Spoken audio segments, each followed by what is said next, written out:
Welcome back. How we doing? Only a quick break. We're back in towards the Counter-Strike action. We can't get enough of it here at IESF. We've got our final game of the day, though. Is a best of 3 this time. And this one is nice and simple, Anders. There's 2 teams. There's 1 spot. There's 1 best of 3. You really can't get any eat in that. It's Hong Kong, China taking on Mongolia. This one should be very cool. I think right now, Mongolia is probably one of the best regions in the world for, in terms of producing so much talent, because we keep seeing new players from Mongolia come out of nowhere and impress us. Yeah, I think, again, just going off of limited information, that would be my guess too, that the Mongolia are going to be the stronger team in this one. But we're going to find out, because we've already made a couple of predictions like that, just based off of regency. And then, you know, we've been a little bit surprised. Kyrgyzstan, the last one to do that. Even if they lost, ultimately, it still looked really impressive.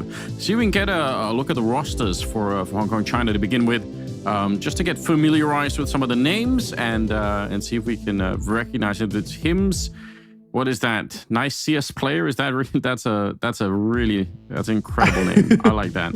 Food, Destroy, and Akajito. Is that it? Akajito? I might be saying that wrong, but hopefully that's right about it.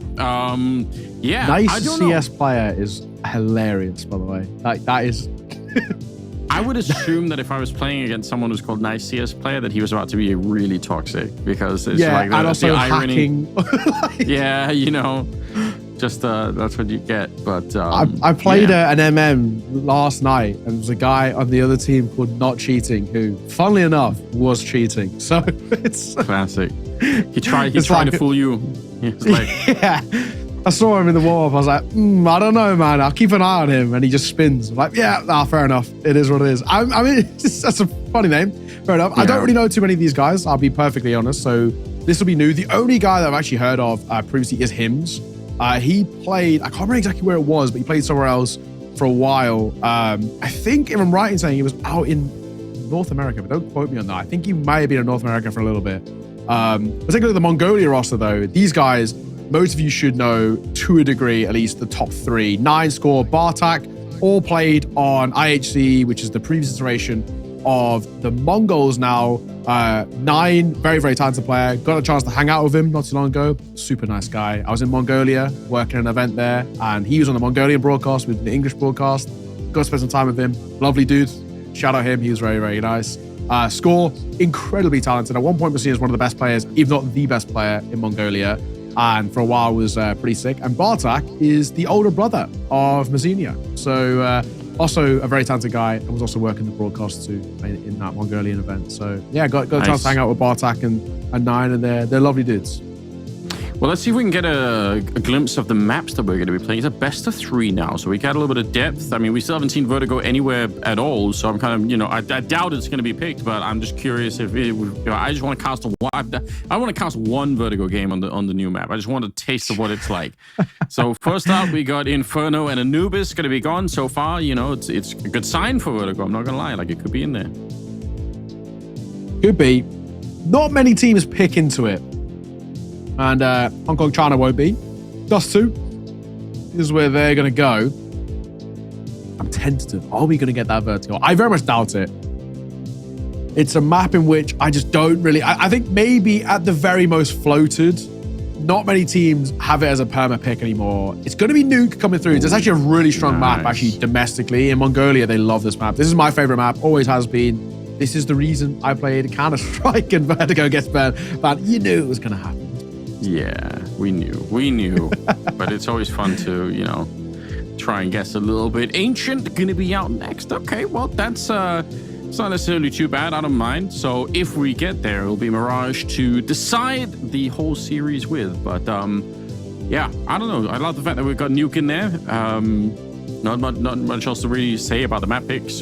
Don't necessarily have the history to justify whether it's going to be one way or another, but I would pick Mongolia if I knew nothing else here. Just, again, based off the history of the country. With Counter-Strike, I assume they're going to be producing some really good stuff here. Also, notice they had a player called Cobra Zero, which I think is a banging name, you know.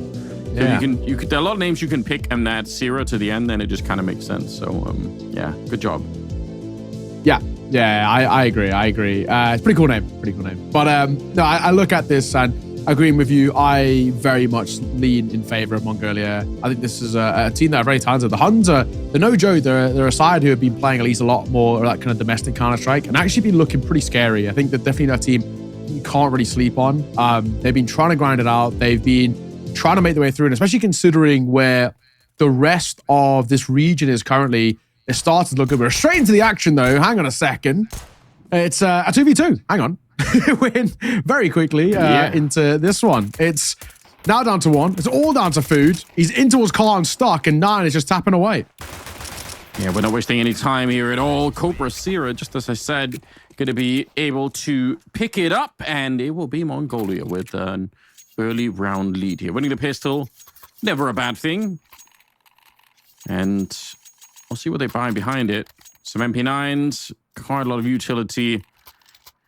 No bomb plant either for the T side, so I don't know. I mean, there's not much you can do in this round. Just get through it, maybe try and do a little bit of damage by a deagle or two if you really are feeling super bold. But other than that, it's kind of going to be a little bit boring. Oh, this is interesting.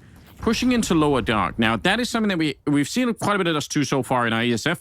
We haven't seen too many of those aggressive CT side pushes, but the truth is, in this version of Dust 2, you can do it. You can get away with it because the map just plays differently. There are other grenades you can throw that can get some control of not just necessarily lower and upper dark, but even of like top mid if you're really crazy. So I want to see some more CT side aggression on this map. I think it makes it more fun. Yeah, I'm with you. Let's see. It does go once again. It looked like they were going to go pretty aggro and take fights early. It's quiet behind it. Both sides actually playing quite tentative. Mongolia, for them, this first on the board, of course, means much more fleshed out buy to work with.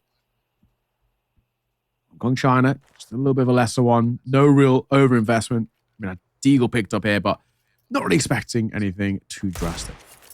Ooh. I say that, and then Tamira gets his head ripped off, but Score going to answer back, so it's okay.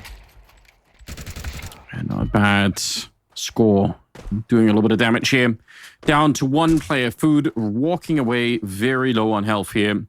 Don't know if there's anything you even can do at this stage with the Glock, so he's going to get hunted down. And it will be a second round, but it cost a little bit. You know, some good deal shots. I think that's worth it. It's pretty good. Yeah, exactly. Couple of little consolation shots, but nothing too major. 2-0.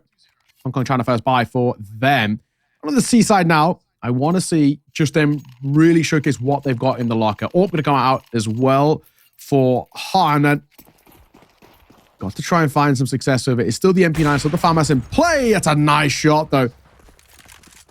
Obra gets caught on the cross, and lovely opener for the T side.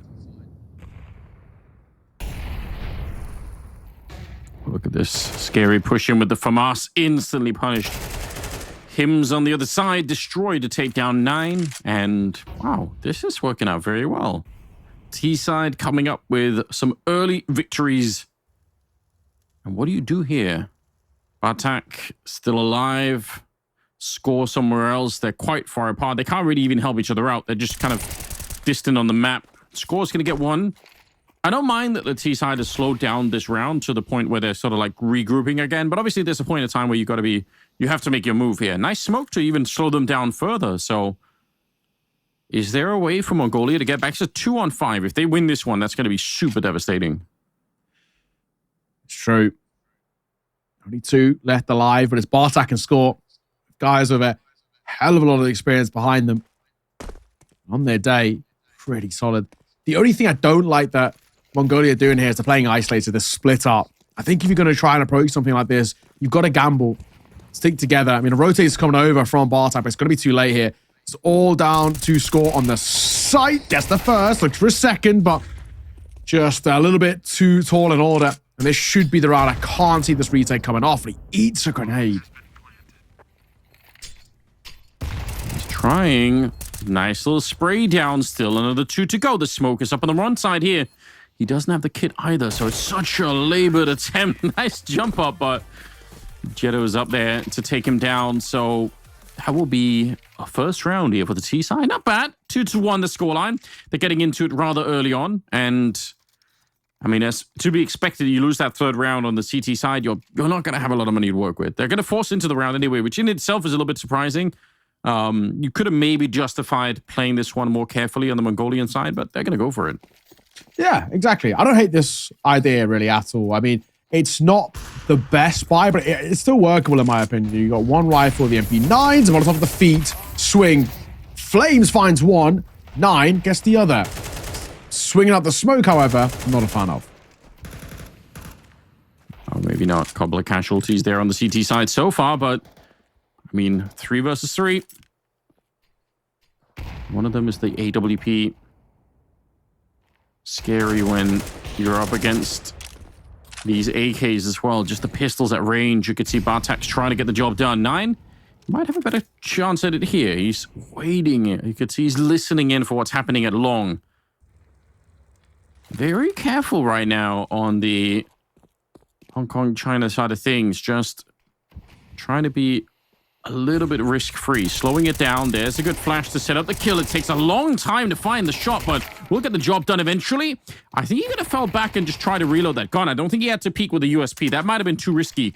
And now the question is, what could Cobrasira do? A little bit of a nade. Some jumping shots here is risky, but he's doing some damage nonetheless. The bomb being planted in front here. He tries to swing wide right into the headshot of Food. Good job. That's... I mean, they're keeping it under control. These are some high-pressure rounds that they're winning on the T side. Yeah, absolutely. No complaints here at all. I mean, this is a pretty decent game we're starting to see. And of course, being that a force buy, Mongolia can't afford now to go in for any sort of investment. They kind of just have to pump the brakes a tad and take a low buy here and maybe a bit of a conversation too and think, okay, this isn't working. Maybe got to change things up. Long control seems to be a priority for them, but Hong Kong China at the very least are playing this one pretty damn crisply. Flash over. We fight out via double doors, but we'll see. If pistols can get a couple of constellation kills, maybe pick up an AK or the orb to keep hold of and save. It's a small silver lining, but realistically, I'm not expecting anything in this one. No, it shouldn't be the kind of surprise round here. So hopefully just a round where the T's can, farm a little bit with the Mac 10. We all love to see that. Get some extra cash from getting a couple of kills with that one. And just more than anything, don't give over a rifle. That's the only thing you really don't want. Nice smokes on the ledge. Classic smoke here to try and get across. They'll take quite a bit of damage from the USPs, but again, the Mac 10 is going to be leading the charge and creating a lot of space. It will only create space. It won't actually get any of the kills, but it still looks like it's going to be plenty enough here. They're staying at distance. Nice shot from Bartak to be able to get down Food. So, again, I mean, this is actually better than I was expecting. 2 kills for the USP. I think I'll take that. Oh, sneaking in close. He's going to get that one, but he just couldn't finish it. Had a P250 or 5.7 there. You never know. It could have been possible. Yeah, honestly, that's not actually the worst round in the world. It's sort of minimal investment coming through from Mongolia. Walking away with 3 kills. I don't think you can be too annoyed with that, in all honesty. 3-2, though, is a scoreline. T-side with a lead, but a buy back in for Mongolia. Rifles across the board. Decent amount of util. Nothing to complain about, at least just yet, but I'm going to say, I'm pretty impressed with what I've seen at Hong Kong China thus far. They look pretty solid on this T-side. Dust 2 is not always the easiest map to find early form on. Sitting behind the Molly actually doesn't go deep enough. He's on the edge of the smoke. He will get one, but quickly traded by Bartak. Okay. Bit of a mid-presence here with the M4A1, just trying to send out a couple of shots. And it's actually the AWP peeking around to the side, but he stood his ground and was somehow able to pick up that kill. I'm surprised. That's the kind of fight the AWP should be winning. I mean, it's a one-man lead now for the Mongolian squad. 4 versus 3. Bomb being brought into Upper Dark. Cobrasira at the back of the plateau. Now, he does not have any nades at all. So, he's low on health. I don't know. Unless if he waits here and just get a straight headshot, that's probably the best he could do. If he dies, I mean, the backup is going to be a little bit far away. There's one player towards the doors. He'll get the one kill that he needed, and actually will do a fair bit of damage to a second player. So, might have been enough here to really slow them down. Spray, it's not perfect, but it'll get the job done. Him's on his own, and the trade just continue. It's 9 to pick up the last one. an expensive round for Mongolia, but they will win it, and they'll steal an AK and an AWP, so it's not all bad. Yeah. Not the worst in the world, I think, is really the big thing. I mean, Wartide Square once again. It's a pretty competitive game, though. I'm going to be perfectly honest. My expectations coming towards this sort of game is it was going to be Mongolia sort of make it look easy. This Hun side are very solid. I've cast them before in the past in some of the Asian qualifiers for some kind of other TOs and whatnot, and they've always been very competitive. Hong Kong China, on the other hand, only one of the players I even really recognized, and well, wasn't too sure what to expect. So far, though, been pretty good. Not a good start in this one, though. Destroy gets caught by the flames. Yeah, it's not what they were looking for. Nice shot with the AWP. Down the middle. And now they're on the hunt. They kind of realize, all right, there's no real threat on the other side. It's just pistols. No crazy buys are happening. So Mongolia will pick up another round. Again, the good start kind of continues here. A little bit too early to have a strong call, but I mean, yeah, I think I probably had like a similar feeling to you. I thought it was going to be way more one-sided in favor of Mongolia, but I don't know. You know, we're happy to be surprised with these kind of things. Yeah, no, exactly. 4-3. I'm pretty happy that we're getting a game out of this. Sometimes it can be tough, right? If we cast the game and it's super one-sided, you know, we did the Kazakhstan, Tajikistan game yesterday, 13-0. It's sort of tough to get any sort of narratives going. Yeah. It's just a bit of a slaughter. This one is good. And especially because it's one best of three for qualification. Simple as that. Whoever wins this will be in Chengdu representing their country. I mean, it's pretty sick. Let's see. For now, 4-3 by backing for Hong Kong China. And already taking decent amount of damage. And 9 goes aggro towards doors. Doesn't spot anything. That's good information. Yeah, Hims with a shot there. Getting the first kill of the round. Jiggling into the window over at the B-bomb site. Ooh, a little bit of patience will get another kill. And something that we've seen so far in the qualifier is that sometimes on the T side, just wait around. See if the CTs aren't going to come peek. And sometimes they get almost a free kill. Destroy is doing the same thing out on long, although nobody's really close to turning that corner.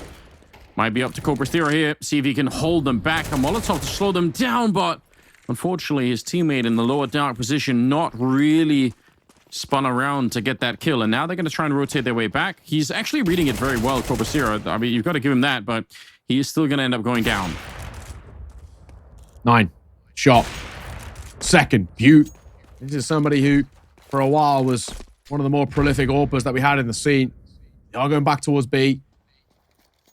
Jetta holding for the rotate here as well. Pop doesn't actually do a lot. Oh my god, it's super labored, but in the end, it still will be the T side tying the game up again, man. This is really, really good back and forth. I mean, we're starting to see again how sort of deep the strap goes here for Hong Kong China. On this T side, it's not the easiest Dust 2 as well. It's very easy to kind of get stuck in the same sort of plays, right? Let's take long control. Yeah. Let's maybe have a little look in towards upper tunnels and see where we get a kill. But you can see them actually really trying to test the waters a little bit, and it's working. I'm enjoying what I'm seeing. Mongolia being tested here.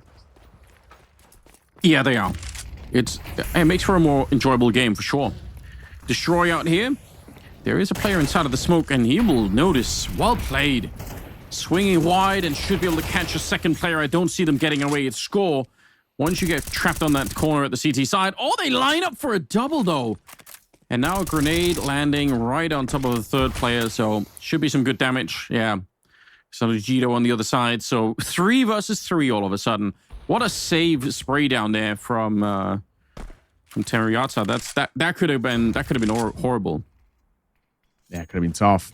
3 versus 3. Jet O is low. He's a little bit quiet. Him's going to make a little bit of a move. Still nothing really on the cards just yet. Now he's got the right idea holding here. Even if they go towards Xbox, it's fine. He doesn't need to worry just yet. Let them up. They still have to cross him on the angle. This is where 9 does a lot of his best work. He's lightning fast more often than not. But he gets caught. Him's nice shot. Yeah, that'll open it up a little bit. We are down to about 35 seconds, but 2 versus 3, you can't cover both angles. And that's the danger of it here. 1 versus 3 now with a Molotov. I mean, you can try and run through that, but either way, it's not like you're going to be winning the round easily. The bomb is planted, and yeah, with the AWP, it's definitely more worth it to save it. It's not going to be a good idea to try and go for that alone. So he will walk away with it, and it will be one more round here for the T side. So 5-4. Very tentative lead, but I think more than anything, it's the money that's going to be the problem on the CT side now. Yeah. Never mind losing the round. They're in a little bit of financial issues at the moment. Yeah, absolutely. Absolutely indeed.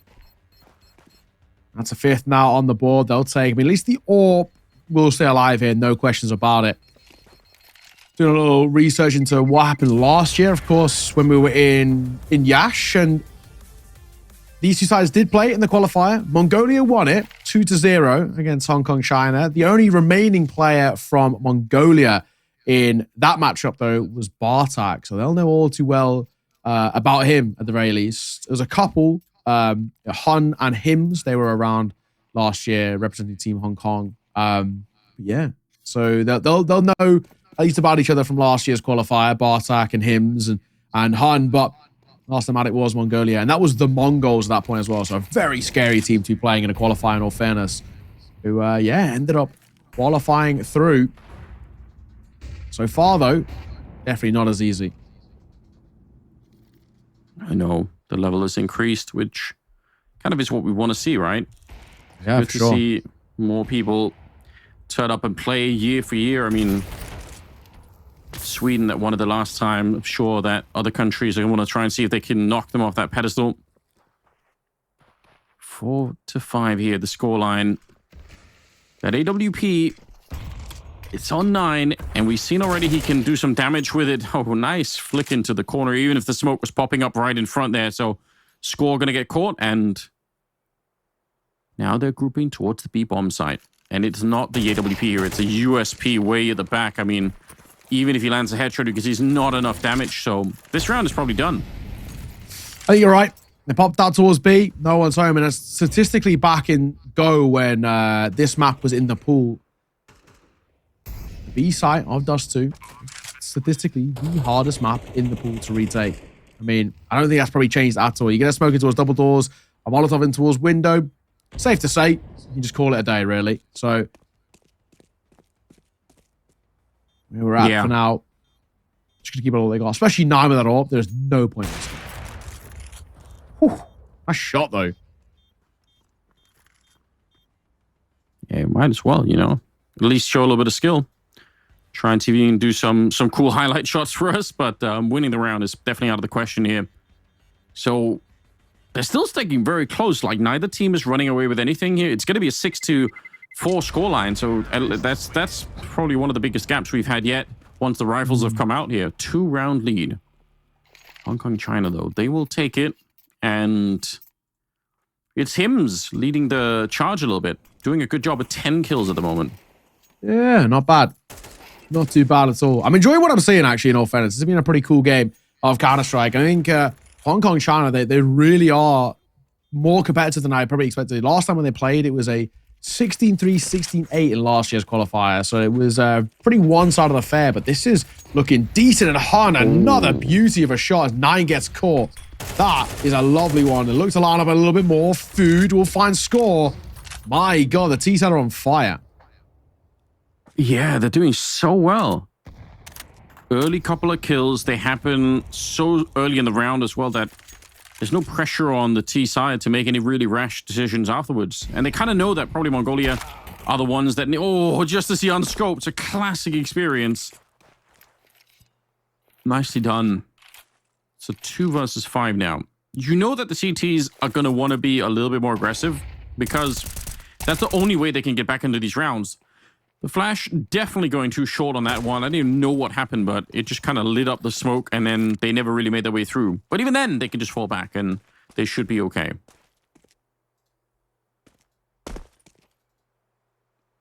Backside. Both the rifles are going to try and stay alive. I mean, they've gone for a 1-1 split, and sadly, I'm not expecting a huge amount of handers, I have to say. Hot flash, yeah, it catches a few people. Will it make a difference? Well, there's one. That's not bad. The one to come through towards the site itself, but he gets caught by Han. this guy's looked pretty damn good these last couple of rounds with the AWP. Maybe a little bit of a slower start, but my God, he's pretty scary in the last few. Some nice shots. Yeah, I mean, I don't know what you could have done there, right? You're alone. There's 4 people coming at you. Yeah, there's just not a lot of ways to find a victory, unfortunately. Still, did the best that he could. And again, the money, just an absolute misery for the Mongolian squad here. They don't have the money to really do anything with. So it's going to be a 7-4 lead. And now we're starting to build like a serious difference here. And with the money being bad, it could be like it could even be an 8-4 half here. And at that point, you've got to say for Hong Kong, China. I mean, that's a sizable difference. Exactly. And again, a deserved one as well. I mean, this is a side who are looking very, very good. Mongolia not offering us enough. There's no two ways about it. And this is meant to be a map in which, at least from the conversations I had when I was out in Mongolia, was a very good map for them. Apparently, it's a map in which the region likes a lot. It's a map in which they've always kind of been trying to incorporate into pools whenever it's been in the active map pool. So right now, you're kind of getting cooked a little bit. It's not good. There's a 3-round buffer. Like you said, the buys, it's not fantastic. It's feasible, though. Double M4 or double MP9. But you go 8-4 down on a T side as well. I mean, it's a pretty decent showing. Nice shot, though, there by 9. Yeah, we've had a couple of those. He knows what he's doing, definitely, but again, if you can't afford the EWP half the time, then it's not going to help you that much. Whenever he's had it, I feel like he's been able to have an impact on the game. Last round of the half, and almost Bartak he's thinking about walking out long. He's just at the corner there. Ooh, nicely done, though. 9 going to be coming up with a kill. AWP versus AWP in the middle. Score. A little bit of a gap. Oh, but that is such a nice shot. Hims, he read that. He knew what was coming. The flank is coming in from long. So we talked about it just a second ago. Then almost good timing there. Cobra Sierra able to get a couple. He's still got more bullets left, and he will clutch it out for his team to get 5 on the board for Mongolia.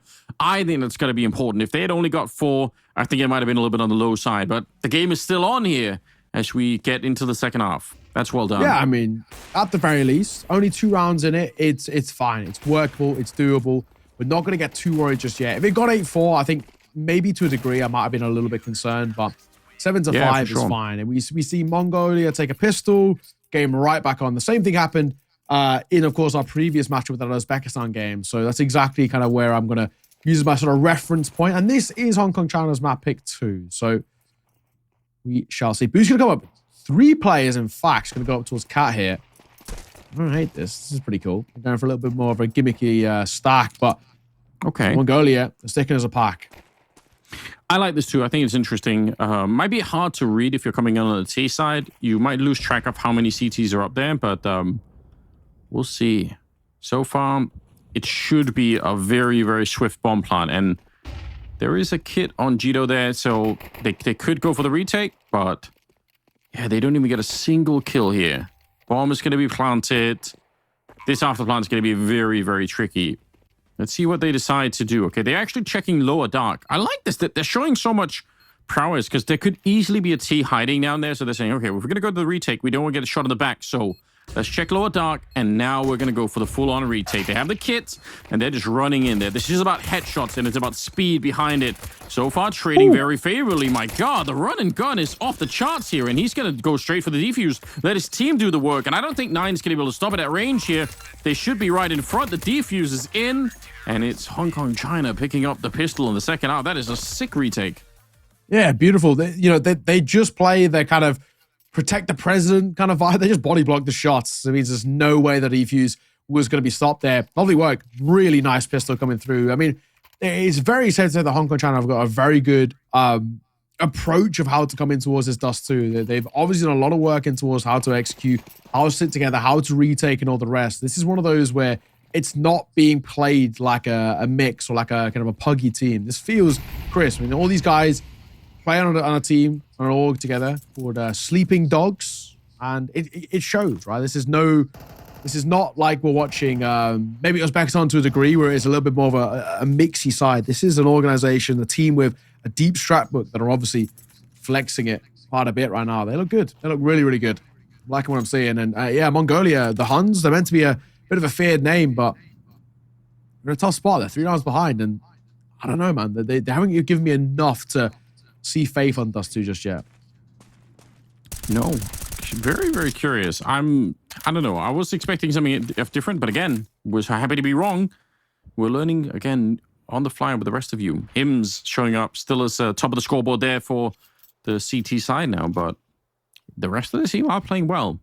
So it's not just necessarily like a one-man performance, I would say. Scout on 9. Galil also picked up on score. Some weapons to do some damage with, but so far they haven't been able to find any tags with it. So it's going to be the wall of smoke set up, so they're going to try and see if they can get out behind it. Some jumping going over as well, just to get any information here. But the CTs have 2 players in position. That's a bit of a wide swing, potentially. Could be dangerous, and they're going to lose another player at the site. So this is at least going to be a bomb plant. Wow. Okay. Goes down. Conversation to be had here. Scout. First contact. 2 players going to play up together.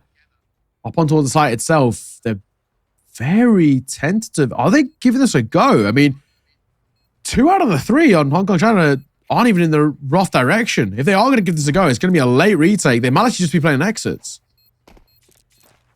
Yeah, I think they are.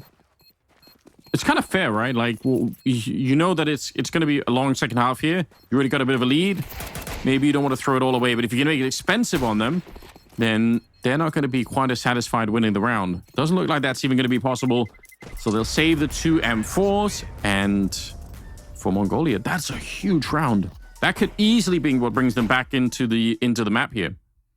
Absolutely. I mean, that's the difference maker. Those sort of rounds where you kind of make things work on a bit of a lower to no buy is absolutely huge. This is big. This is big. I mean, we're looking at this now as well as a kind of a bit of a changer, because it does put a lot of pressure on towards Hong Kong China to their buy. And I think they're unfortunately kind of forced into a force. You know, they got 2 rifles to work with the MP9, but then they kind of, because of the double eco situation, they have to buy themselves. That was long. Mac 10 leading the charge. Trying to get in towards pit. Misses the jump, but second time of asking. We'll get in there. Sneaking up to the smoke here. They are all out long. This is always very interesting when you see them on the T side, because when the entire T squad is out long, it's very hard to fall away from it and sort of, you know, decide to go back on the map, because there's so many positions to check. So it almost feels like once you're here, you kind of have to commit to it. Whether it's quick or slow, you're almost certainly stuck out here. You've seen people fall back from the position with success, but I feel like more often than not, it's better to just kind of keep it going instead of going back and checking all of the rest of the map here. Nice shot from Destroy. Will take down score, and they're going to know. They know now, all right, it's definitely A long. They're going to go probably get the bomb planted here. So the question is, do we have protocols for the retake? Do we know what we're doing here? They don't have a kit, so already that's a big downside here for the CTs. Until being set up here, I don't really think it's going to make too much of a difference, but hot flash has come round. That doesn't really have any sort of effect. And a re-smoke on towards CT. I think that one's more or less done here. Jetto will be caught. Cobra taking a couple of taps. Will they clear below? Yes, they will. The Mac 10 going to get a little bit more money as well, so you cannot complain. Mongolia going to make this a 1-round game. Hong Kong, from them, which started so well, they're now only within 1. This is, yeah, tough old spot that they put themselves in. A little bit of a slower start to the CT side, and Hong Kong China, they've got to try and make this work when they can get some money back for them. 3 alive, though, is a silver lining. At the very least, it's something. But, yeah, I don't know, man. I really still think that they're in a bit of a tough spot. Mongolia have come alive, and yeah, thankfully so, because at least name value-wise, they really should be competitive in this game. Yeah, we had high expectations. Maybe it's just like a slow start kind of thing, and maybe it's the fact that now they're on the T side, so you get to make a lot more decisions. Hong Kong China are kind of running into the same kind of problem here, right? They have a little bit of money to work with. They've saved some guns. They're kind of trying to put it all together and have a bit of a competitive start. But, wow, rush to the B-bomb side. It is the ultimate classic on Dust 2. But there's nobody there to greet them. And in the middle, Score is having himself a field day at the moment. Spraying, lining up. It's a quick quad kill. Pistols out. And if they would have waited a second, he would have had the ace, but it got stolen. Yeah, not bad. Not bad at all. Fair play. You'll take the 4K, though, I think, if you are score up to 17 now for him. So, all tied square. Game absolutely on here. Hong Kong, China back into a bye with the M4s, the Util, or the rest. But where we see things at the moment, Mongolia has just been a really decent run of things. I mean, this sort of spread around that we started to see on this T side is very, very solid. And I think the worrying thing is that Hong Kong China, who've been competitive, they might have sort of lost control of this a little bit. Pop flash over on the corner. Good nade for 9. And another with the AK as well. Oh, trying to make their way through already. And with great success, to be honest, trading favorably 1 to 3. So that's it. I think the call's probably already come out saying this is not going to be worth it. We have to fall back. We just have to exit this one. Bomb going to be planted, and that means Mongolia are going to be in the lead here. It's going to be 9 to 8 in their favor. Wow. Those long pushes or the long rushes are so hard to hold on the CT side, even if you know they're coming. I actually think it's one of the more frustrating things about playing Dust 2 sometimes is you can call it out to your team and say, hey, listen, they keep rushing long. I really need help. But it's like, it's not always clear that anyone can do anything. Like, how many people can you put out long before it's going to cripple the rest of the defense, you know? Wow, they're being hunted across the map. Yeah, I don't blame them as well because they know that the econ is in such a weird space. It's a bit of labor spray, but Jetto will fall. This is relentless now. Coming through from the Mongolian side. I mean, man, with the way they're playing right now, I don't see this letting up at all. I gotta say, for now, I'm a big fan of what I've been seeing. They've absolutely changed up the tempo. Mongolia know that they're going to find a lot more success when they come in towards their T side. They're setting the tempo. They're coming in super aggressive. And I think they've realized now that if they just play basically fundamentally super aggressive, they can kind of pug their way into success, or at least for opening kills. It's working. Out towards long. Nade stack is good, though. None will get caught. Yeah, fair play. That's another classic. And you can see a little bit of panic in the Mongolian side. I think they throw like 2 or 3 Molotovs just they're escaping. That's probably too many. One would have done the job, but all right. It's an AK stolen as well on the CT side, but the problem is Food is alone, and he's not in a good position with the Max 7, right? He's all the way huge range here, just trying to hide in the corner. Have they seen him yet? I don't think they have. Nicely done, though. Bartak. They still don't know about the Max 7 in the corner. Now they know. And the problem is that shotgun just can't do anything at range. So even though they got the kill out long early on with the grenades, and it's pretty sick, it's such a quick rotation coming out from the Mongolian squad that it's going to catch them off guard anyway. You're right. Rotates of Han might actually get caught if he tries to save. I don't really think it's going to happen, is it? Yeah, they're hunting once again. Oh, spotted, spammed, dropped. Man, Mongolia, it's not even that they're winning the rounds now. It's that they're winning them in such a dominant fashion that there is no contest. There's no competition. It's dicey. It really is. You've got lost burners to work with, but that is basically all they've got is a silver lining over towards this Hong Kong China side. Mongolia are relentless. The aggression, again, is beautiful. They know that's where they're going to find a lot of the success. They know they can basically keep relying on the rifling core to get super active. I don't blame them because it's exactly what they expect. Score, not letting up at all. Not looking pretty damn decent when he's given the opportunities with the AWP. Flashes towards long. Ober's out here early, but it's Bartak for the first. Again, another kill within the first, 10 seconds there? It's just relentless, isn't it? It's only a 2-round lead, so in terms of the rounds, I mean, there's still a lot to be played for here, but the swiftness with some of these rounds are starting, it's just very hard to keep up. Nice shut down there on towards the catwalk and even stealing the AK round. That's pretty good. That's a start. But the long push is still coming. They have smokes for the cross. They have Molotovs for the afterplant. They can go really far. If the bomb gets planted in a good position here, grenades alone might carry Mongolia through, but that's a nice pickoff. Only one smoke for the cross, so they didn't double smoke it, and that's always risky. Oh, speaking of risky, they try to run up. They were not expecting Score to take that fight. Nade lands straight on top of Destroy, and he's lucky that the next one doesn't land on top of him too, because he would have been dead. There is another Molotov. I mean, they're both still right there. If the Molotov lands on them, they probably have to give up the round. It's a little bit further down, but they're walking out here. Nice headshot, and I don't think Hims could do much. 1 versus 3. They shouldn't peek him too much. I mean, again, the experience here is you tell you just, leave it alone. Now the Molotov is there. So now you can do it. But before then, just let him play the round out. Yeah, got to be said as well. I'm actually surprised in the 2 remaining actually even give it a go. I know a 2v3 seems doable, but with how low they were, I don't think it is. Him's trying to survive. He managed to get an orb. Oh my god, pistol pulled out. And him just see it off. That is an orb to work with, which she'll take every day of the week. And he will actually be given the luxury of a save. So a little bit of a silver lining taken away from that. Does it matter? No. I think it's probably the main thing to talk about. It's 11-8. Yeah. It is Mongolia 2 rounds away from taking Dusty, which is their map pick. And also on the other side as well, Nuke is such a good map for the whole region of Mongolia, but for the Huns in particular. So I'm a little concerned. I think if Hong Kong China wanted to make a conversation out of this, I felt like they had to take Dust 2, and that was to push it to map 3. If they lose this, which is looking very much like a probability now, they could be in trouble, and it might just be a quick B hit. Hun, though, going to find Bartak, so that's a decent start. And Food Full Blind finds score.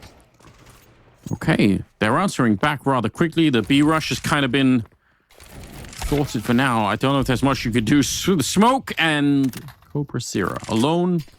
All right, they actually managed to hold on. Good flick, good HE, and everything worked out fine. So Hong Kong China right at the end able to pick up a round here, which if they have any dreams still of making a comeback and actually winning this map, like you outlined, there's a good reason to believe that Mongolia are going to be pretty good on the second map.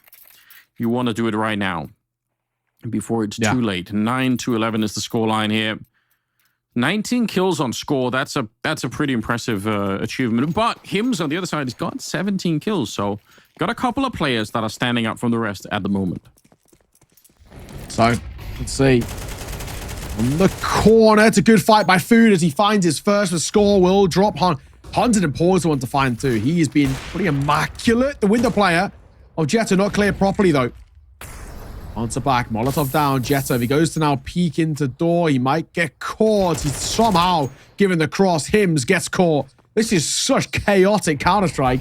But it's working for Mongolia. And another shot by Score.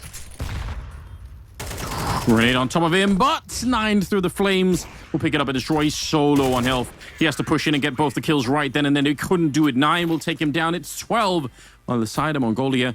They actually go for a similar kind of, a little bit of a delayed B-rush this time with a presence out long as well. Tactically, this is all really sick. Like, they're doing a great job. It's not just the individual fraggings. They've got a deeper game here, Mongolia, to try and win this one. Yeah, absolutely. 12-9. This one feeling like it might be done. There is a buy to work with, which is decent for the CT side, but grenade, not exactly the greatest util. Hunt's actually gonna get that peak. I was gonna say he had the right spawn for it. Tamara gets caught. I think he's a decent start. Goes something a little bit aggro out of long. It's kind of how they've always played. However, they're going to aggro up Cat. And they've got this space basically for free. Yeah, so far so good. Even if you lose a player on the T side, definitely still manageable. They're waiting to see if there's going to be any CT aggression as they set up on the catwalk. It's only one orb on the side itself, so if you have the grenades, they certainly do. You could try and get past and just get the bomb planted for catwalk and try and play it that way. Smoke will try and dislodge one of them. Oh, they're going to be boosting right over. It's a classic maneuver, and actually they're going to get a grenade before they even get a chance to do anything with it. But I think that's an attempt to try and out-battle the orb on the other side. Would have been fun to see that playing out, but the grenade kind of canceled it out. We're down to about 50 seconds. Less than 50 seconds now. They're going out the middle instead. Not giving us a huge amount of time. Pop flash. It's a very deep pop flash, though, so these fun players not going to feel anything. Bartak gets one towards Food. They've got to look at the window player. Jumping down. He'll get it in the flames. That was weird. Yeah, the flash goes way too deep. If he just, right hand jumped over a little pot flash, I think he does a lot to slow them down, but he goes way past them. And now a tough 3v4 retake on the hardest side statistically to retake in all of the competitive map pool. Yeah, this is definitely not going to be easy. Starts off with 9 in the middle, just keeping them occupied. He almost had that one. Tech 9's out, and he runs for the headshot. Oh, this is a great map for Mongolia. 13-9. It was a slow start, but they managed to pick it up at the end very, very convincingly. Yeah, absolutely. I mean, for a large kind of portion of that, it really didn't look good for Mongolia. They were all over the place. They were getting kind of overrun. Their CT side was really struggling to find any sort of success.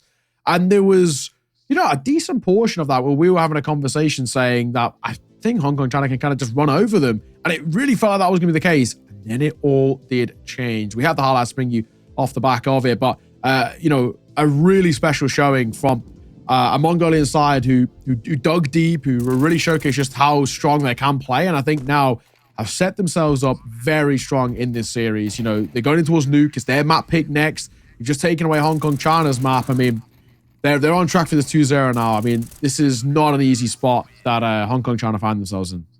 Oh, definitely not. But I mean, again, credit to some of the individuals there on the Mongolian side. Very, very fun to see them play as well as they did. And got to say as well, Hong Kong China so far surprising us with the level here. This could have been a map win for them. It just came down to a little bit too slow of a start, I think, in the second half, where the economy kind of goes out the window when you're on the CT side, and from there it's rough to get back into the game. But they made it very competitive, so I'm not too sad. It's another interesting matchup here that we've got. Not just a one-sided roll, but definitely more competitive than that. Yeah, absolutely. I'm impressed with what I saw in that first half as well. It felt so good. Then we got to the 7-5. They kind of kept alive Mongolia. I think it'd been a bit of a different scoreline. I mean, maybe even seeing kind of the 8-4 or the what at one point felt like a potential of a 9-3. It could have been a completely different conversation. But when I look at it now, I look at where Mongolia gave a live tail in that first half and then spiraled super well. Their T-side was, the word I used throughout the game was relentless, because it was. I mean, they were running in towards fights, getting kills within the first, 10, 15 seconds, basically every single round. And yeah, I mean, Hong Kong China just couldn't seem to respond on our CT side. They couldn't find a way to shut them down. They'd play guns up. They'd still lose the aim drills. They'd drop util. They get caught with util in hand or get caught in rotation. It's such a tough way to go about it. And if you play too passive, you just give Mongolia all the map control, which you could just never afford to do. So really good game. Yeah. Mongolia, they dug deep. They were able to find a decent amount of mental resilience and now look towards Nuke with probably a lot of confidence. Well, I mean, this is it's not the ideal start, because we've been saying Nuke, obviously a map picked by Mongolia, is going to be coming up next as the second one in the line. So they should be on track to that. They're also a little bit more warmed up. Everything points to the idea that they're going to be coming to this one feeling pretty good about themselves. Yeah, exactly that. It's the scoreboard off the tail end of it. A pretty decent one, all things considered. Not too shabby at all. Score looked very, very good all the way through. 9 looked pretty solid on the AWP as well. And even Bartak was able to step up with a couple of, especially on that CT side, then chaining in towards the T side. He looked pretty damn clean. We saw a couple of individuals, Hims, especially on their T side, was very proactive and opening up a lot. But in the end, didn't seem to make too much of a difference. Map just shy of 35 minutes there. But, for Mongolia now, they're so close to booking in their spots, Chengdu. Like we said, in this qualifier, it's one best of 3, nice and simple. And then they're heading their way over towards Chengdu, China, which is pretty sick. But before we get there, we're going to throw this one to a break. It's Nuke coming up next. Mongolia's pick. Sit tight. See you soon. And welcome back, everybody. We are here with another map. It's IESF. We are looking for more contestants to qualify for Chengdu, China, and ultimately to make it the road to Riyadh here at the end of the year for the IESF Championship. It's going to be one hell of a long tournament, but we're going to get some great teams in there. Right now, we've got Hong Kong China up against Mongolia. We've had the first map already on Dust 2, and it was picked by Hong Kong China, but won by Mongolia, which means now we're into Nuke, second map here, and it's looking like that could be a really strong map for Mongolia as well. Yeah, absolutely. I mean, honestly, I look at this and it starts to feel like potentially we're looking at the beginning of the end here. I mean, this has been where at the very least I've seen the Mongolian side actually come to fruition the way I probably expected. Hong Kong China started well, but it's all about how you finish fundamentally, and it was a really, really good showing. Sure. I think now you're heading towards Nuke. I'm looking at this now. It's a very good map in the region. It's a very good map for Mongolia, who play under the Huns. It's a map which they've kind of very much had as a staple part of their map pool. I'm a little bit concerned. Hong Kong China, to a degree, they probably expected this pick. And being as this matchup is actually a best of 3 between two sides who are organizations, right? I mentioned how it's the Huns over towards Mongolia, but it's also Sleeping Dogs, the Hong Kong China side. So there's maybe demos and tape and a bit of a research that can come into this. It's 1 best of 3. You're not playing against any other opponents. You can actually prep for this. Not so much something that's possible when we saw like Central Asia, for example. It's best of 1s. It's tough to prep for those. Here, the last couple of days, this match has been out for about a week now, so they at least could have looked into their opponent and how they like to play. Even still, it's a very good map.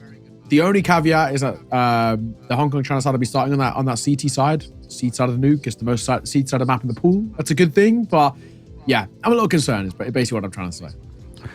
I think for good reason. Although again, like they did surprise us, so maybe they have studied, maybe they've done the research and they realized this map was going to be in the pool and they're ready to fight. But if not, yeah, it could be a really tough game for them, no question about it. Yeah. They ran out of steam at some point. There was a little bit of a shame. Hims was playing super well and getting a lot of rounds on the board for his team, but it can't just be a one-man show. You need a little bit more there. So I don't know. It's I'm hoping that we're going to be pleasantly surprised and that Hong Kong China are going to show up and do something. But again, Mongolia is again another region, this part of the world that's really brought a lot to the international space. So wouldn't be surprised if they are going to be well prepped and strong themselves. So they did pick the map after all. So I guess we'll see. Yeah. Do we have are there any updates from any of the rest of the bracket? Do we know yet? Is there anyone missing? I can take a look. I was just curious. In terms of bracket from which region? I was thinking about the Central Asian one. Do we get that all lined up? I think it was. I know that last game didn't matter at all, but I was just wondering if there was. I think Kazakhstan beat Turkmenistan, right? Yeah. So the last game was the one that was playing kind of simultaneously with Uzbekistan and Kyrgyzstan was Tajikistan and Turkmenistan, and that was 13-2. So it didn't make too much of a difference. That was Tajikistan's only win. It's Kazakhstan and Uzbekistan who are locked in to Chengdu. The other one, of course, we got here, this is the East Asian qualifier. Our game here. We've also got South Asian. We've got Oceanic, which is, I think I'm saying the same thing. Yeah, it's just Team Australia versus Team New Zealand. Pretty cool match that one's going to be. Australia versus New Zealand. Sure, yeah. There's actually been a decent amount of talent coming through from that region as well. And then we've got West Asian and South Asian left. So after this, we've basically got 3 more qualifiers left. South Asian is including Bangladesh, India, Nepal, Pakistan, and Sri Lanka. That's going to be cool. I'm going to be perfectly honest. I don't think I've watched much Counter-Strike from the likes of Nepal, for example, or even the likes of like Sri Lanka. So that'd be cool to see what they're looking like. I've caught a bit of Indian Counter-Strike. It's God's Reign playing. They've actually played recently. I forget its name. It's a Blast tournament. Blast. Oh, okay. Oh, I forget its name. I know what you... The draft, yes. Yeah, over in... And then they also played in Sky Esports as well, the Indian LAN. I think they were at the last LAN, or they was actually played online, but the last big tournament there. So there's some decent talent. And then the last one is the West Asian qualifier, which is teams like Iran, Jordan, Lebanon, Palestine, Qatar, and Syria. So yeah, okay. I keep telling Blair that he needs to find a way to get me to one of these Indian tournaments because that's another country that I've never been to. And I really want to go. Like I think it looks crazy and fun and interesting. So it's kind of on my map. I wanted to head down there for one of those Sky Esports events too, just to see what was going on. But the calendar is busy and there's always something going on. But I'm hoping to get there in the future. Just to visit the region. Here we go. We're going to head into it. No more talk. We are going to be covering the game. And here we go. Second map is up. It's Mongolia. They're going to be starting on the T side of Nuke, and Hong Kong China are going to be on the CT side. So let's see how this plays out. Let's see what I can see. I'm very interested to see how Hong Kong China respond off the back of losing your map pick in that sort of fashion. It looked so good for so long, and then suddenly it fell apart. What can you do? It wasn't enough. Sometimes you have to shake it off and just say, okay, that was it. That wasn't our map. But now we have to move on and try and do a little bit better next time. Bartek, how has he got here? He's covering Mini. And while the rest of his team is pushing down, Jito surely has no chance today. That's so hard to figure out because they're going to hear the footsteps maybe on the other side and say, all right, there's a lot of people down secret. What's going on? Now he's stolen the dualies. And they're down below. There are a couple of CTs down there to hold on. And actually, they might be doing a great job. That's a bit interesting, because if they died, it would have been a bomb plant and I think an impossible to win round. But now it's back on again. Oh, that's fine. Nice find. Food will fall. This is a good place to hold as well. Very strong position, which basically just denies all rotations coming through. You can't really go anywhere via lobby safely because 9, all he has to do is stand right there. There's no way for them to get in comfortably.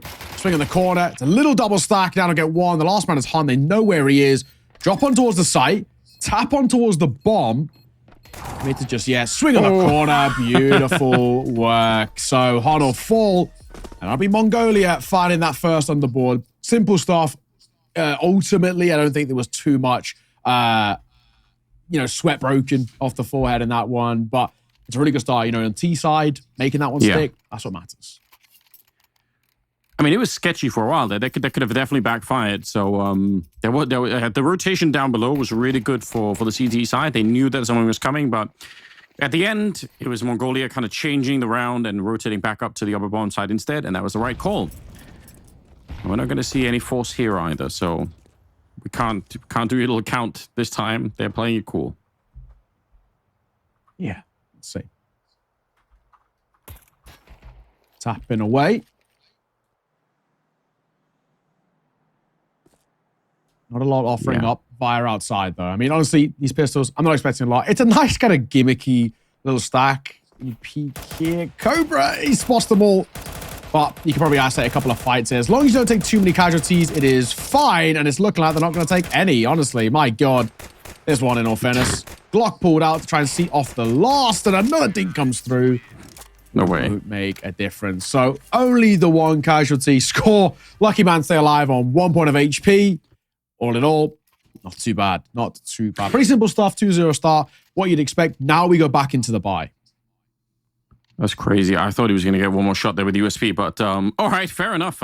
Second round being picked up. We got the AWP out. Early as well. On 9. Yeah, that's quite early, actually. It cost them elsewhere. It means they're going to have a couple of, fewer grenades. There's no armor at all on him, so that could be scary if you run into too much trouble early on, but nice grenade, and that's going to be enough for a kill there. Nobody there to punish it, although he can't really reload, trying to run away from it, but he's going to get taken down. Strong start here and destroy. What a spray. He continues and transfers it onto a second player, down to a 1 versus 2. It's 9, and you got to be careful here with the AWP up on the high ground. Again, you don't have any armor. He's going to get the 1 kill there, and he's ready for the high ground, tries to get the headshot. Oh, this is so scary. 1 versus 1 all of a sudden, and the AK snuck in right underneath him. He's got a big advantage, and he gets the headshot. A magnificent round, and the Mongolian squad, they're surely going to be celebrating. That was a sick clutch. Oh, man. Mongolia look very, very good at the moment. They're playing super aggro on this C side, and honestly, it's pretty enjoyable to watch as well because they're not giving the C side any time to set up, not giving them time to set up, not giving them time to think as well, and that's the way they played all their strengths on towards Dust 2. We spoke about their Dust 2 T side being so strong because they were relentless in their aggression, super puggy, very quick, but also they have the players to be able to do so. Scored a really good map. He's bringing that level once again. 9 as well. Similar thing for him. They're barreling in towards lobby. Bit of a crunch. I'm sure this is all a known quantity. I think they have at least one holding that lobby wrap, so they should know where they are. They're fighting. A little messy, but I don't think they should be too worried, really. No. As long as they stay grouped up, make sure you don't give anything easy away, it should be fine. It's Cobra, Zera up on top here. Hims will get another kill. That's a little bit more expensive than you would expect. They're giving over an AK-47, and that's kind of where the danger usually starts. So you say, all right, that's a bit too... Oh, the timing! Just as he was throwing the Molotov, but he can't keep it going, and actually the Molotov will keep the last player a little bit further back, so at least the bomb is going to be planted here, but wow, this is a way more expensive round than I was expecting. Bomb planted, though. Mongolia still in a driving seat for this one. Hims, do you want to risk the AK? I can understand why he might want to. They're a whole map down. Like, he's been playing very well today, so maybe you just try and go for it and say, that's it. I might not have the kit, I might not have a lot of chances, but I have to do something for my team. Tough. It's been a great take. This is snuck through. You hate to see it. I mean, honestly, I think you've got to take a gamble there with your hymns. You've got to try and utilize the one gap that you've got to work with. It doesn't. You hate to see it. Simple as 4-0 start, though. My God, it's pretty, at least right now, it's relatively damning. I mean, we're seeing a T side of the most seats out of the map in the pool look pretty comfortable. I think that's the main thing that worries us. If these rounds are close, but Mongolia was still winning them, there's at least a conversation there. For the most part, they're not. And I think that's the bit where, at least for me, I'm getting a little worried about this. Back into a buy for the CT side, but something's got to change. Yeah, it definitely does. That's a nice way to jump through there, using the Mac 10 to begin with and just clearing the space for the rest on the other side. There's 3 people on the A bomb side, but that's a big problem because the bomb's about to be planted down below, and there's nobody there, not a single CT to catch and stop anything. Honestly, this is one of the hardest parts of Nuke, but you might be better off saving this round. Even if you have got a 4-on-4, you just might have to say, that's it, but there's no point, because it's going to take a long time to get down there, and you are going to risk your entire economy going. So it feels like one of the worst decisions to make as an in-game leader for a team to say, I know we have the same amount of players alive that they do, but we have to save all the guns. You could see they're kind of thinking about it, but already so much time has run off this clock here. Hey, trying to go for the exits, the Molotov. Oh, might make it a little icy, in all fairness. Really fighting to make it expensive at the tail end, but is it going to make too big of a difference? I don't think so. Yeah, a lot of damage. Not on the tail end. It's whatever. I think really a care that they're dying. They have so much money left in reserves. A 5-0 start on the C side. So fundamentally, they're feeling absolutely fine about this. Maybe even arguably an interesting decision. Once you've lost the site, smoke, be considering going for fights at the tail end. I think you'd, at least in my eyes, completely read right. The round's a bit of a non-starter. Let's just go. Yeah.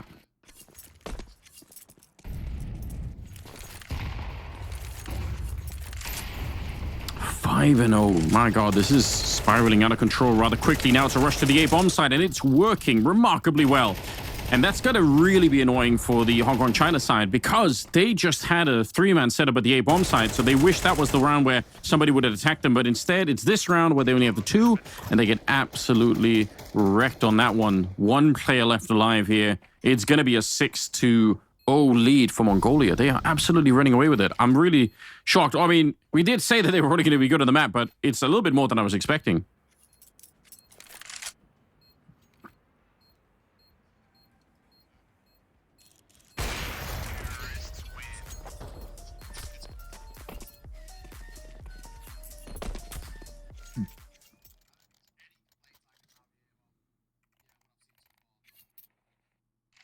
No, it's hard to criticize anything. I mean, you could see 9, he's got 10-1 as a scoreline, right? They're playing individually super well. For the CT side, it's not even necessarily individually that they're playing badly or anything. They're not prepared. And you can see the game plan for Mongolia for some of these executes. It's so quick. It's so fast. So if you don't win the initial fight, you might just get completely wrecked, and there's no coming back from it here. 9, easy enough. At range against the pistol, gonna be able to find that one. Should be a free kill. Oh, actually, might be okay. Destroy somehow got a double kill in the middle of it. So far so good. 2 versus 2.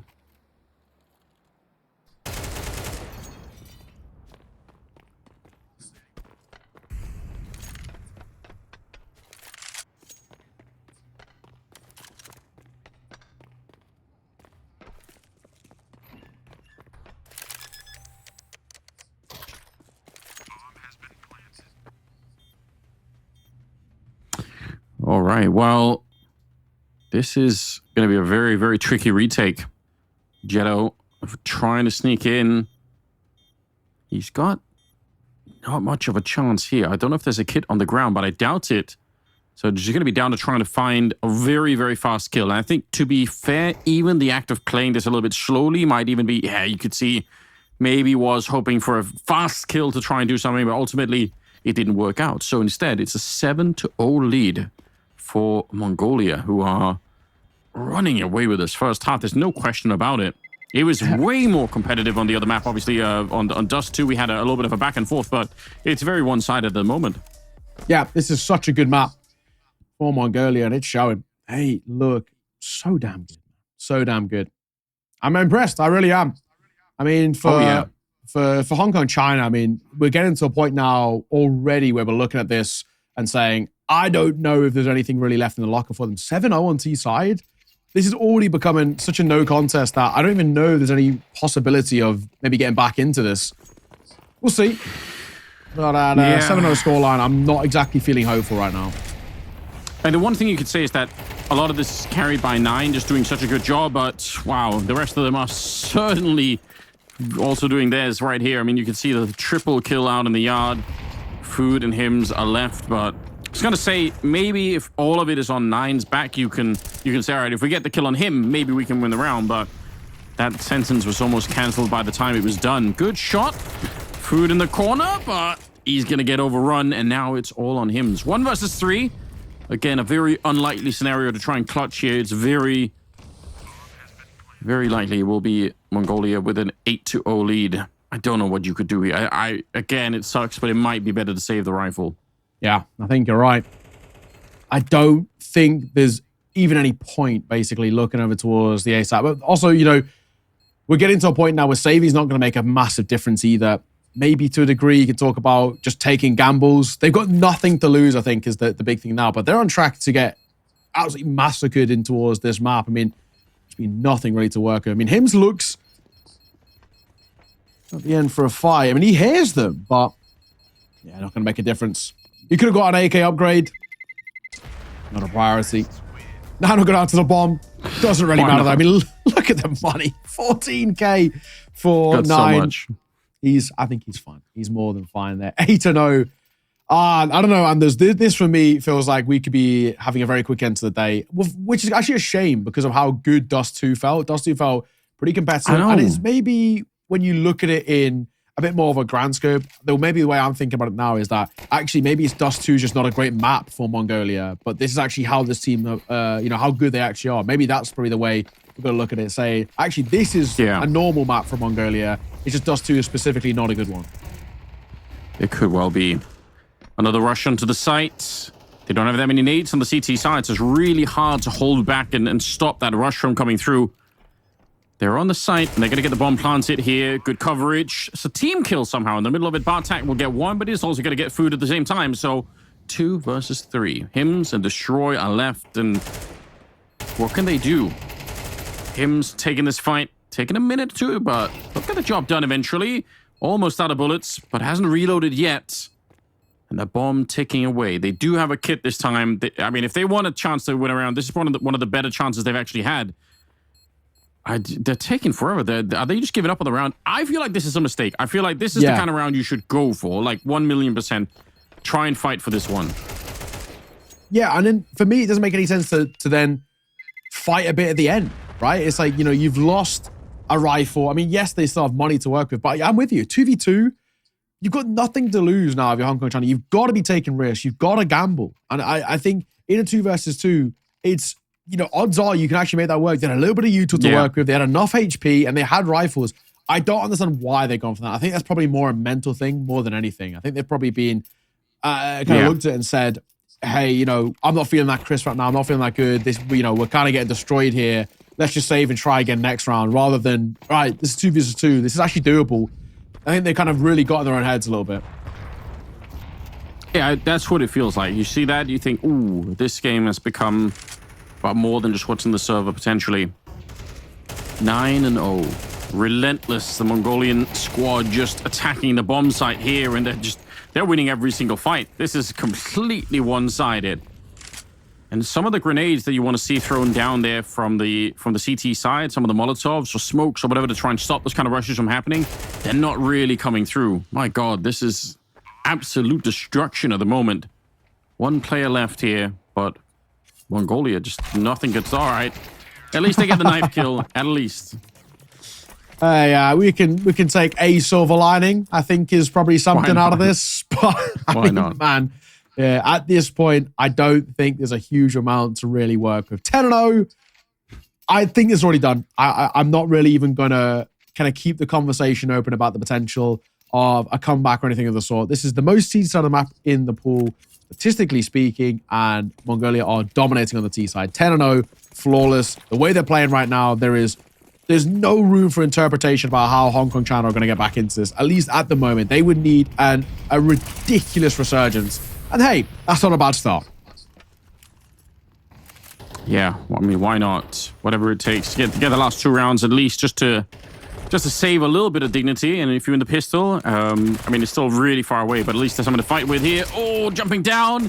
MP9 practically out of bullets here, and it's going to be the Glock to seal the deal, leaving Hims alone, already fighting out in the yard as the bomb is being planted. They know exactly where he's coming from, so no surprises here. Even this round, which looked like it was sort of doable, it still falls a little bit flat. And he's going to be found at the end. 9 having himself a beastly game. Yeah. Love in life. Love in life.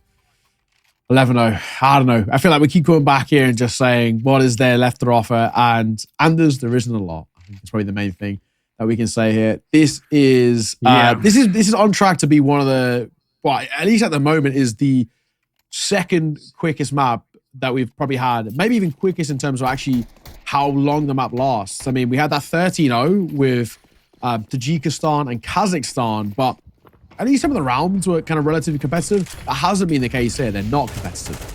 Oh my God, that is a ridiculous drive-by shot as well. He was still moving, I'm sure. There's no way he counter-strafed from that time. There's no way. Why not? They're just styling on them, but they're having way too much fun. Down below with the bomb. They're going to get planted right away. 3 kills away from getting that 12-0 first half, and look at how confident they are. They know they're winning every single fight. It doesn't even matter any longer.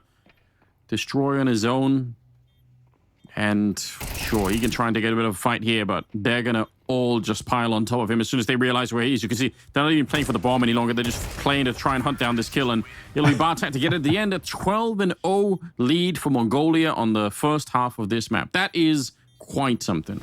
Yeah, 15 kills for 9 as well. I mean, man, you can actually see as well, especially towards the tail end, they're just playing for stats because they know they've won this. There's no two ways about it. They're just playing to see, hey, who can do the most damage. I mean, Cobra's round at the end there was brilliant too. He had a little bit of a quiet one because I mean he hasn't really been called upon all too much. Same for Score. I mean, Score's not done bad by any means. They're dead before he even sees them. So I hate to see it, but second half, maybe the last round here as well. Oh no, and Food got knifed in the back by his teammate. That's never gonna help. Why? Oh no. Oh man. Well, they're in trouble already. Maybe even more so now as Score is picking up a couple of kills. 3 before he goes down. Up on the high ground. It's a kill there and a headshot to finish it 13-0. As it will be Mongolia to take this series in a 2-0 fashion. Very competitive on the first one on Dust 2, and not at all on the second one. That was easily the most dominant map. That was more dominant than Kazakhstan versus Tajikistan, which was also a 13-0 as well. That was ridiculous. And I'm actually very interested. I hope we can get it, the stats graphic, to see how long that map lasted. It can't be more than 20 minutes. Surely not. That was rapid. But what a showing. Mongolia, I said it's a good map in the region. I said it's a good map for the Huns. It's actually their go-to pick whenever it's open. And that is why. That is how good they played. I think it probably changes the conversation about the series a little bit too. Dust 2 was close. You know, we felt it was a little bit competitive. And I think that's probably more indicative of saying that Mongolia aren't that great on it more than, you know, that it was a better map or whatnot. I think that's probably a map in which Mongolia just didn't actually feel that comfortable with. Hence why it felt closer. Yeah, it's really, really impressive. I mean, what can you say? That kind of spoke for itself. That particular map. Well, do you have the highlights ready? And I get the sense the highlights are probably going to be fairly one-sided as well. But you know, we can look through them anyway. It's going to be Mongolia having a great time with them. Yeah, exactly. It's going to be pretty damn quick. I mean, there's not a huge amount to talk about here as well. I mean, a lot of it came down to, especially towards the tail of that first half, it was all about head-to-head duels. Mongolia, they were so confident. It's something you brought up, right? You could just see some of the plays they were making were just so outlandish. There's kind of no need or no reason to be going for some of these plays. They just kind of back themselves. And I honestly, when you're dominating in that sort of fashion, I actually don't hate it. I think that's probably the right way to play. If it ain't broke, don't fix it. It's the classic saying. I mean, honestly, brilliant stuff. Yeah, I don't hate it either. Like once that confidence sinks in, and you just, all right, you know you're doing this, you might as well just keep going. And I think they played a lot of great strats at the beginning. They had a lot of good calls, but then towards the end, they kind of realized, okay, you know what? Now we just rush. Like go for it. You know, rush outside, rush into the A-bomb side. They cannot stop us. Yeah, one of the few highlights there, with a knife from the Hong Kong China side, but otherwise it was Mongolia just powering through, not dropping a single round here. Yeah, that was a blazing shot towards the end. You're right. It didn't look like he stopped at all. Just kept going. I have a strong feeling they didn't. Honestly, there's surely no way. But yeah, all in all, I mean, a really, really good showing, and that also means as well that Mongolia will be heading to Chengdu, China, which is pretty damn sick. This is a side who are very competitive, can play great Counter-Strike, and in this instance did exactly what we wanted to see from them. Very competitive game, really showcased just how good they actually can be. And I think the big thing for me is, I mean, yeah, I don't think it hit 20 minutes. I was right. Yeah, 19 minutes 32 in that one. That was a very quick game of Counter-Strike. Yeah, it was over and done with. 9, obviously the top fragger in this one. He played very well in Dust 2 as well, but just all in all, looked like a rock-solid team. It was not like he was miles ahead of the rest of his teammates. Yeah. But yeah, this was it is a very, very, very dominant victory, obviously. I look forward to seeing them. That they look like a team. Obviously, it's hard to know when we only have seen them against one opponent, but so far they look very, very confident. So we'll have some information when we get to China. We'll get a sense of, like, we'll have some data points on how well they're doing at any rate. So that's good on its own. I like that. Yeah, no, exactly that. I mean, it's a really good showing as well. I mean, Mongolia, for them, it's a region which had a lot of talent, and of course, you know, the kind of interesting thing as well about Mongolia, I guess the Huns in this sense, is that they're actually technically seen as maybe 3rd/4th best team in Mongolia. There's a couple ahead of them, but they're booked for another event at the same time, which is obviously the Mongols and then ATOX as well, which are pretty damn sick. So it's awesome how much talent there is in Mongolia. This is a region that continues to thrive in Counter-Strike, despite, you know, their geographical issues where, you know, pugging in EU is not really a possibility, but pugging in towards Asia is even quite hard as well. You know, they're at a bit of a geographical disadvantage, and it still does not stop them. It's a region that thrives in Counter-Strike, and honestly, awesome to see. I'm so glad to see it. Yeah, it's so cool. I think, again, it should be one of the promising things about esports, is that it is kind of, in many ways, it's like breaking down a lot of boundaries that exist in regular sports, where you have to find a football field to play each other if you want to play football, obviously. But the fact that you can do this sort of a little bit more worldwide, I think it just makes it very interesting, and you get to, you know, see players like this that you would have never seen otherwise. But it's really awesome, and they're obviously super skilled, like you said, a huge geographical disadvantage. Maybe they could be another team that we could find a way to get them pugging in Serbia or something like that. Like, you know, get everyone over in boot camp. That'd be really fun. But I think with a little bit of luck, we'll try and see if we can get Bartek on from the Mongolian squad, just to chat to him, see what he has to say. Hopefully the tech will work out, and we can drop him in here to have a conversation. But I've got to say, I mean, like, this was very, very impressive work from them today. Yeah, the coolest piece of Bartek as well, of course. You know, now both him and his brother both having competitive lands in this year. It's pretty sick, right? I think it's cool to see a cool story that a lot of people seem to like as well about him and Mazzinho over on the Mongols. So interesting to see how he feels, how the Huns are doing as well, and what the plans are, I guess, for the region going forward, because it just continues to get better and better. There's a lot of eyes on Mongolia right now as well. They've also got, you know, their own circuit over there. It's called the Mesa Pro Series, and it's a Mongolian tournament which a lot of these guys play, and the Huns obviously were also in it as well recently. So it's cool, right? They got lots of different things happening in Mongolia domestically. It'd be cool to get an insight of kind of how they're doing. I've actually got, there you go, my Mongols jersey right there. So nice. Big fan of the region. It's cool to see them doing well as well. So it'd be cool to speak to Bartek, see how he's doing, and what it means to them, I guess, to qualify to Chengdu. Yeah, I really want to know. I'm going to try and see if we can get an answer. I would love to know how does one region sort of outcompete another one? I mean, there are tons of countries in the area that have the same geographic issues. So how come one is suddenly miles ahead of another one? I don't know how that works. When But I guess the same is true in Europe, right? Like to some extent, some countries, like you would have thought in some sense that Germany should have been like a hotspot for generating talent in Europe. Like it's you got a giant population, internet's fine, like you've got a long history of playing Counter-Strike, but we just haven't really seen that kind of a breakthrough. And then other countries like Sweden and Denmark with, I think it's just a cultural thing. People like playing it.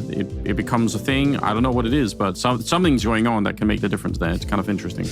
Yeah, exactly that. Exactly. I think we are just prepping him. Hopefully we'll get him in just a second as well. But, I think it is interesting to see, and especially for him as well, going to Chengdu, I don't think it's too bad. Mongolia is a neighboring country to China. So I think it's probably one of the easier flights, in all fairness, getting from there. So for them, not bad. Should be cool. Obviously, a very decent, I think probably China's probably one of the only regions where they can get solid prac on fair ping, quote unquote. There's a very decent amount of talent coming out of China as well. It's probably one of the only regions where they can get, like fair practice coming through where the ping's not too bad and it's actually kind of worthwhile because of the quality of the teams.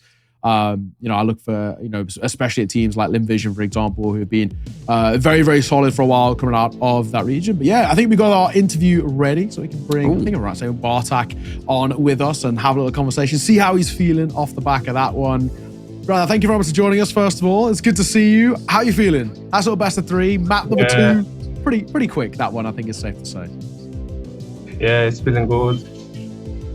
Yeah, that's it. All right, nice and brief. What does it mean to you guys to be representing Mongolia now in Chengdu?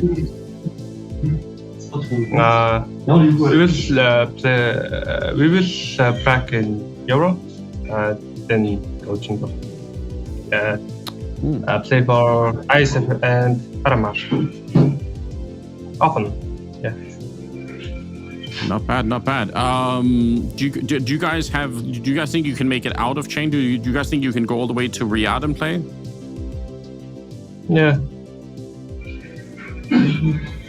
Sick. Nice. That's not bad. Confident. Fair enough. The last thing for you guys, what's the prac and stuff been like for the Huns? I mean, obviously, you guys have been putting in quite a lot of work recently. How's things feeling with the team?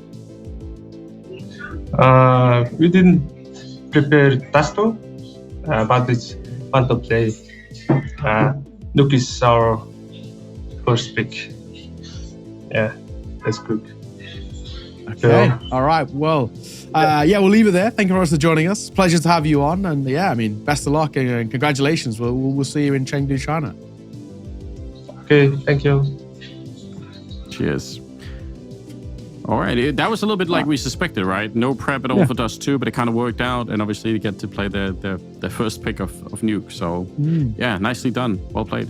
Yeah. And he said he expected the Anubis as well. So maybe that's for me, at least, where they might have done a little bit of prep in towards maybe what Hong Kong China can bring to the table, maybe what kind of map pool they're sort of going with to a degree. But in the end, kept it brief. Bless him.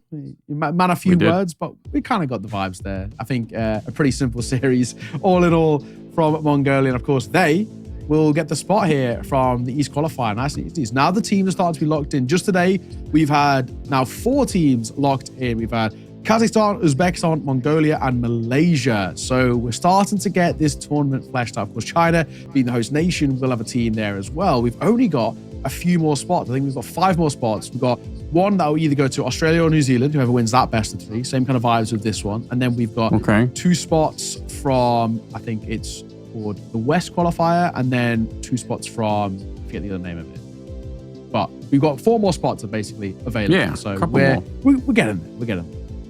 Yeah, of course, I think it's IESF.gg. You can keep up with a lot of the scores as well there, so you should be able to get like a sense of where the tournament's progressing at. But yeah, what a day.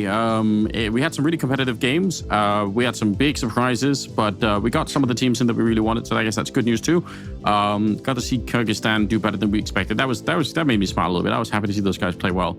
Don't think we have anything else, so until we return, which should be tomorrow, there's more IESF coming up. So stay tuned to social media. You can catch up on when we're going to be back on, and have a great day, everyone. And thanks for joining us.